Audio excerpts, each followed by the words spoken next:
Selamat pagi, shalom saudara-saudara yang dikasihi Tuhan. Kita bersyukur untuk anugerah Allah yang terus memberkati kehidupan kita sampai hari ini.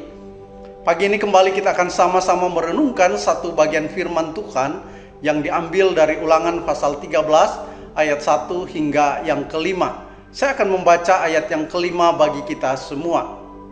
Nabi atau pemimpi itu harus dihukum mati, sebab ia telah berbicara untuk menyelewengkan kamu dari Tuhan Allahmu, yang telah membawa kamu keluar dari tanah Mesir, dan yang telah membebaskan kamu dari rumah perbudakan, untuk menyesatkan kamu dari jalan yang telah diperintahkan Tuhan Allahmu kepadamu.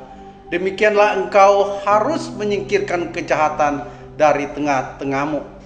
Saudara yang dikasihi Tuhan, firman Tuhan yang kita baca hari ini merupakan bagian dari suatu peringatan yang keras dari Tuhan kepada orang Israel ketika mereka memasuki tanah Kanaan. Tuhan memberikan peringatan yang serius tentang bahaya ajaran sesat dan bagaimana mereka harus bersikap terhadap ajaran sesat. Tuhan mengatakan di dalam ayat 1-2 bahwa tidak semua mujizat atau hal-hal yang spektakuler atau hal-hal yang ajaib itu berasal dari Tuhan. Bisa saja itu dari nabi palsu atau dari penyembah-penyembah dewa Baal atau dewa Kanaan. Karena itu mereka harus dapat membedakan mana ajaran yang benar dan mana ajaran yang tidak benar. Bagaimana mereka bisa membedakan? Tuhan mengatakan bahwa ketika seseorang mengajarkan mereka dan membawa mereka semakin dekat dengan Tuhan, semakin takut akan Tuhan, semakin mereka beribadah kepada Tuhan, maka mereka harus mengikuti orang tersebut. Karena ajarannya itu pasti benar. Tetapi kalau orang itu mengajarkan sesuatu yang membuat mereka tidak takut akan Tuhan, membuat mereka menjauhkan diri dari Tuhan, maka mereka segera meninggalkan orang tersebut. Itu adalah ajaran palsu. Itu berasal dari nabi-nabi palsu.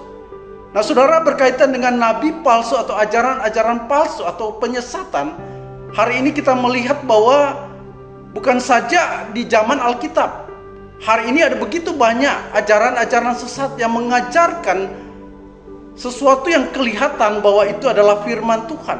Itu berasal dari Tuhan. Tetapi sebenarnya itu bukan firman Tuhan. Dan itu menjauhkan kita dari Tuhan.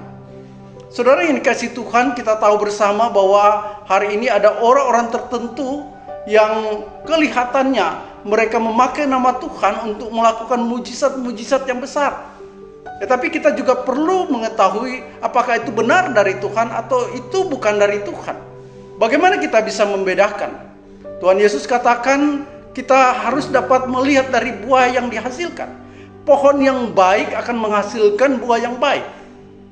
Tetapi pohon yang baik tidak mungkin menghasilkan buah yang tidak baik. Oleh karena itu, saudara yang kasih Tuhan, maka hari ini kita perlu banyak belajar firman Tuhan. Agar kita tidak mudah disesatkan, agar kita tidak mudah dibawa arus dunia ini yang mengajarkan sesuatu yang kelihatan firman Tuhan, padahal bukan firman Tuhan.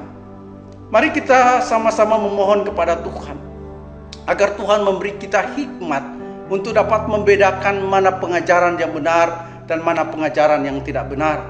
Kita berdoa kepada Tuhan agar kita tidak mudah disesatkan dengan sesuatu yang kelihatan spektakuler, padahal itu bukan berasal dari Tuhan. Kiranya Tuhan menolong kita untuk menjadi anak-anak Tuhan yang sungguh-sungguh mau belajar firman Tuhan, untuk mengerti apa yang disampaikan firman Tuhan. Karena dasar kita untuk dapat membedakan mana kebenaran dan tidak, itu ada di dalam Alkitab. Mari kita belajar firman Tuhan dengan baik, dan kita tidak mudah disesatkan, diombang-ambingkan oleh dunia hari ini. Tuhan Yesus memberkati kita semua. Amin.